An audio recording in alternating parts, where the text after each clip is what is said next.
Welcome back to Literocity. Throughout all content areas, we look for ways to blend lessons and engage community partners in order to enhance student learning.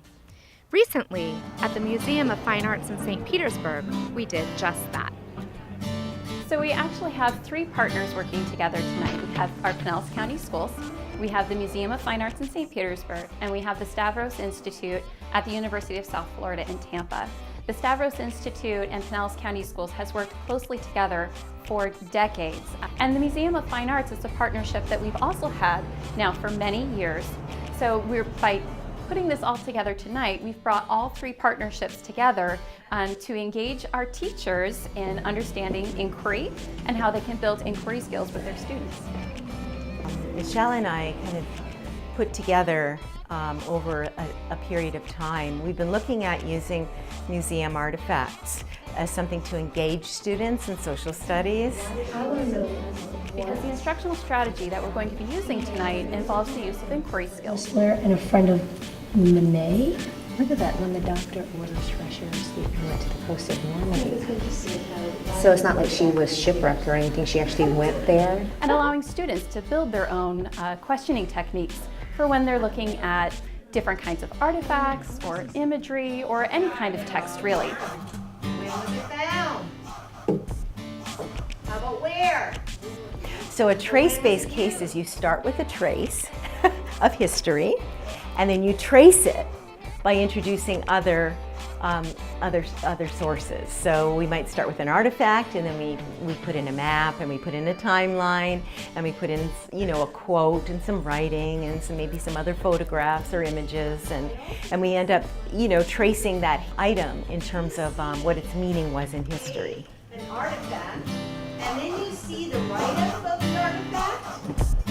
Usually within the first little bit, you're going to find something about the when. We'll start with working through one of these trace-based cases all together. Then after that, we will walk through the museum, and then teachers will be able to see all these different artifacts, so they'll be able to think of how they could put their own together. When I taught fourth grade in the full-time gifted program at Ridgecrest, our fourth graders read a chapter book called A Single Shard. And it's a chapter book that delves into Korean history. And it's about an orphan boy who rises in his social status by learning from a master artisan and eventually becomes a commissioned artist for the emperor.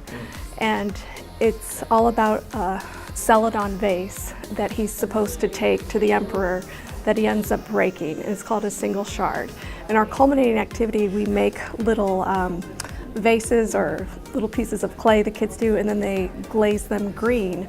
But to actually see the celadon that came from Korea during that time frame would be an invaluable experience. We looked up pictures online and we can see it, but to be able to see the different shades of color takes it to a whole nother level. So tonight in this training, I got a better level of confidence to bring in museum pieces and artifacts into the classroom. Because a lot of my students struggle with reading straight from a textbook, and so bringing real life history into the classroom, to me, is exciting.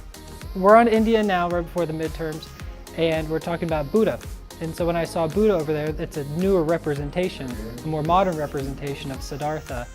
So I want to bring that into the classroom and show them that there are many different types of Buddha. Even though what we're talking about from our textbook, the idea of Buddha has evolved in history. It tells another story, but it just tells a so much deeper story today of what they were forgetting. It's like there, but it's hidden, and she's brought that to the front. Walking around, I teach AP United States history. And so I was trying to look for something that would really hit my students. The more you look into it and the more you start asking the questions, the more you see. We do have to, within the AP curriculum, analyze paintings and political cartoons and artwork. So we're currently doing the Civil War. And so when I saw this in Harper's Weekly, what Walker has done here is pulled something from the past and brought her own interpretation from the present. And so within my curriculum, it's continuity and change over time, and so it just hits on multiple levels. Too much. Because I would do this with my students all the time. So one of the things that we talk about in middle school a lot is how to engage our students in critical thinking. And we know one of the keys for engagement is to have them interact more with the content that they're learning. So when we provide students with an artifact or a piece of text, but then we allow them to explore what that is and how they can understand it and make meaning from it, we authentically engage them in their learning. And through the content, we're able to teach those skills. And we would stand for hours in museums. As a child, I would be with my parents reading everything, and I loved it. So what I thought was, if that's something that as a child I loved because it's interesting, then I've been into other classrooms where we brought in artifacts for the kids, like old books and old mementos, and the kids just go crazy. It sparks their curiosity.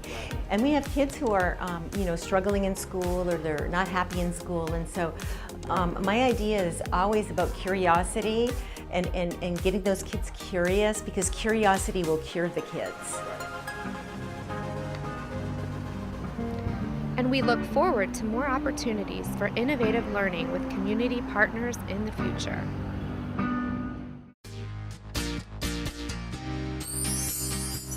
When we come back, we dive into phonics with a national expert who talks to first grade teachers about the 7 characteristics of strong phonics instruction. Literocity returns in a moment.